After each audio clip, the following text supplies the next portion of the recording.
అందరికీ నమస్కారము. మనసిచ్చాను 69వ భాగము. తన బ్యాగ్‌లో నుంచి సెల్ ఫోన్ తీసి అందులో ఉన్న వీడియో ప్లే చేసింది. ఆ వీడియో చూస్తున్న ఆర్య కళ్ళు పెద్దగా అయిపోయి, నందు వాళ్ళిద్దరూ ఏం మాట్లాడుకుంటున్నారంటావు?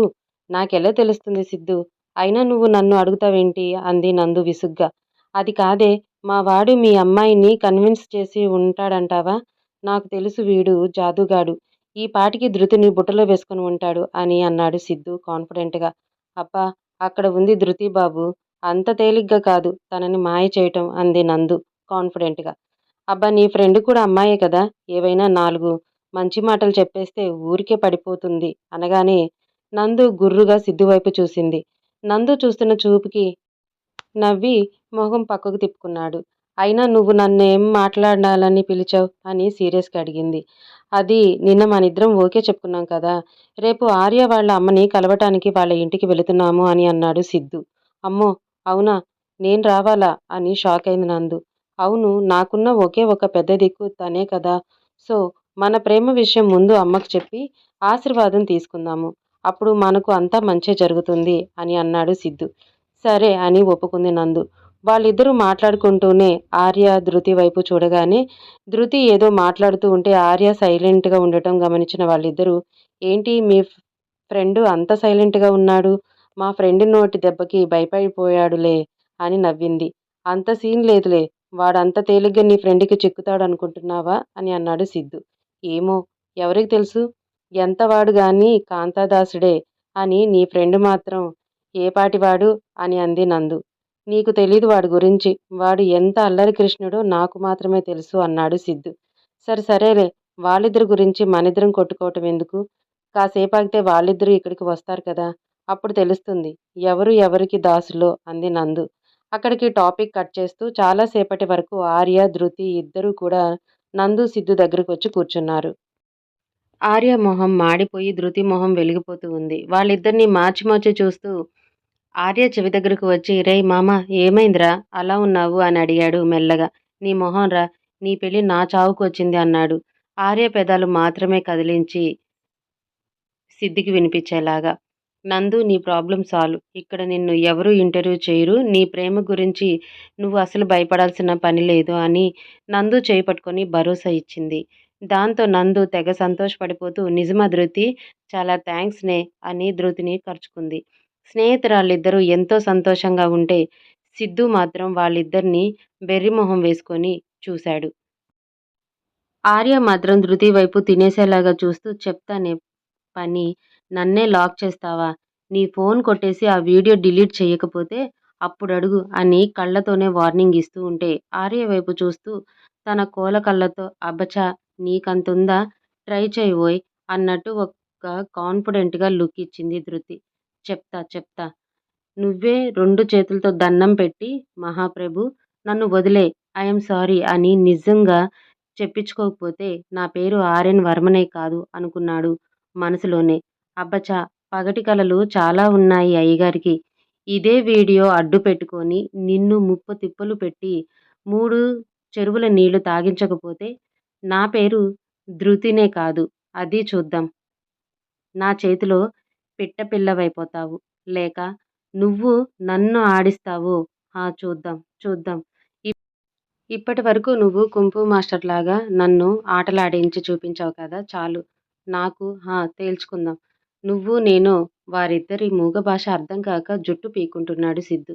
ఏంటో వీళ్ళిద్దరూ ఇలా ఉంటే మీ మధ్య ప్రేమ ఎప్పుడు పుడుతుందిరా సామి! మరుసటి రోజు ఉదయం నందు రెడీ అయింది వసుని కలవటానికి. సిద్ధు, నందు ఇద్దరూ ఆర్య ఇంటికి వెళ్లారు. నందు లేకపోతే ఎంత వెలితిగా ఉంది. రేపు అది పెళ్లి చేసుకొని వెళ్ళిపోతే నా పరిస్థితేంటి? అని తనలో తానే దిగులు పడింది ధృతి. కాసేపు అటూ ఇటూ ఆలోచించి ఇలా ఒక్కదాన్నే ఉంటే పిచ్చెక్కుతుందేమో అని యూనివర్సిటీకి నడిచింది. క్లాస్‌లో కూర్చున్న ఆమె మైండు లెసన్స్‌పై లేకపోవటంతో సగంలోనే క్లాస్‌లో నుండి బయటికి వచ్చింది. క్యాంపస్‌లో ఉన్న చెట్టు కింద కూర్చొని చిన్నప్పటి నుండి నందు తనకి తెలుసు. ఎవరితోనూ అంత తొందరగా మింగిల్ అవ్వదు. ఎవరినీ తన దగ్గరకు త్వరగా రానివ్వదు. అలాంటిది సిద్ధుతో ఇంత త్వరగా రిలేషన్ ఎలా అన్న ప్రశ్న ఆమెను వేధించింది.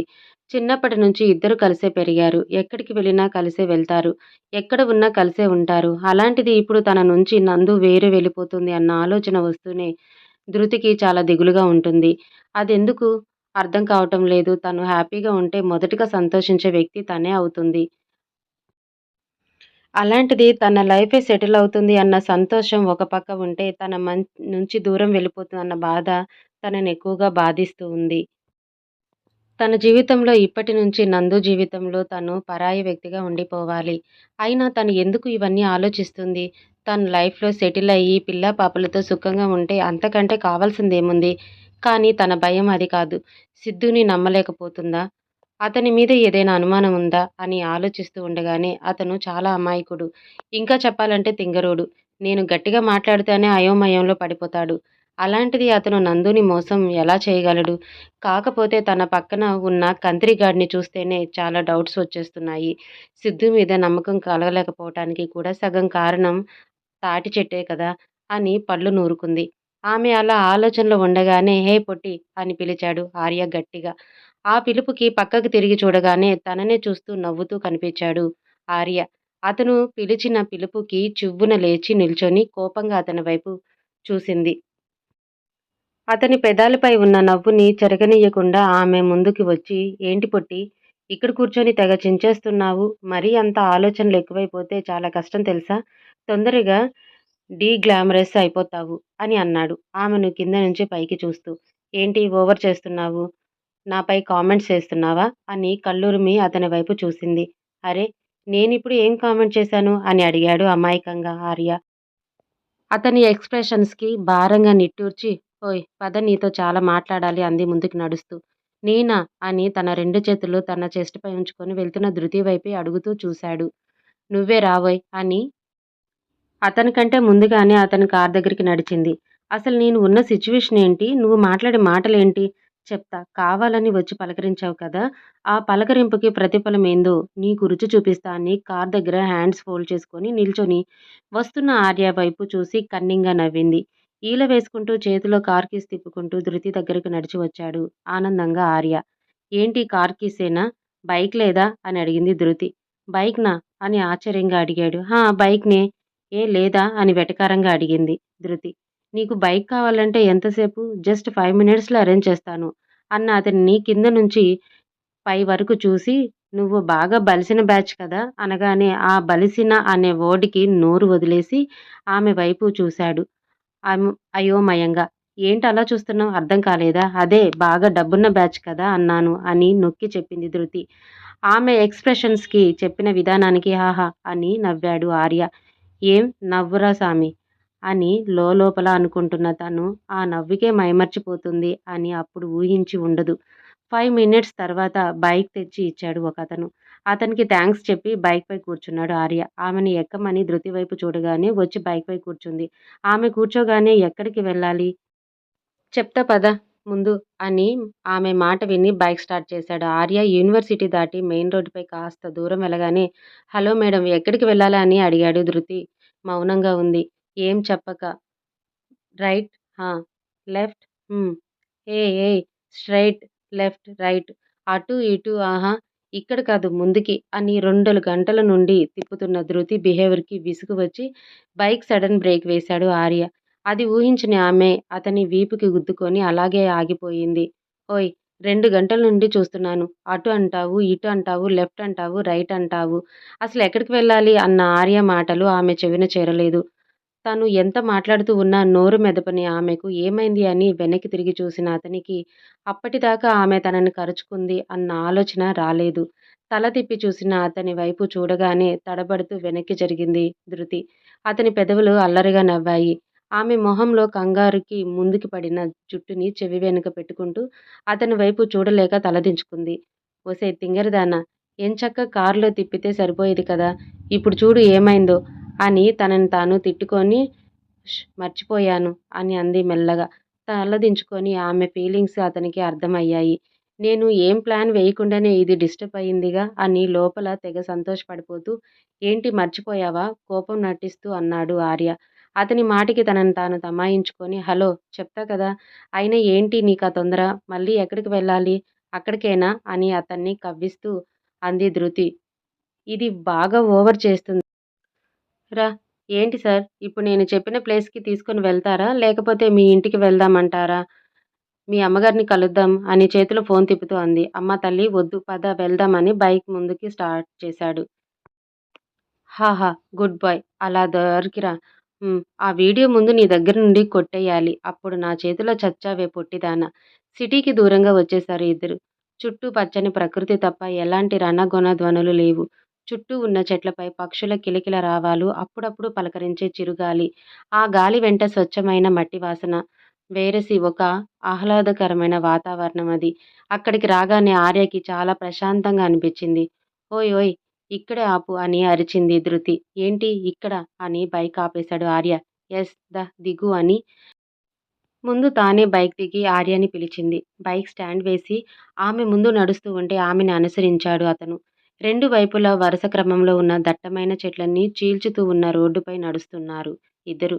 దూరంగా కనిపిస్తూ ఉన్న ఆకాశంలో సాయం సంధ్య బాణుడు కేసరి రంగుల్లో ప్లెజెంట్ ఫీల్‌నిస్తూ ఉంటే రోడ్డు చివర ఆగారిద్దరు. అది కొండ చివర. అది అక్కడి నుండి చూస్తూ ఉంటే కనుచూపు మేర అంతా పచ్చని చెట్లు తప్ప మరేం కనిపించటం లేదు.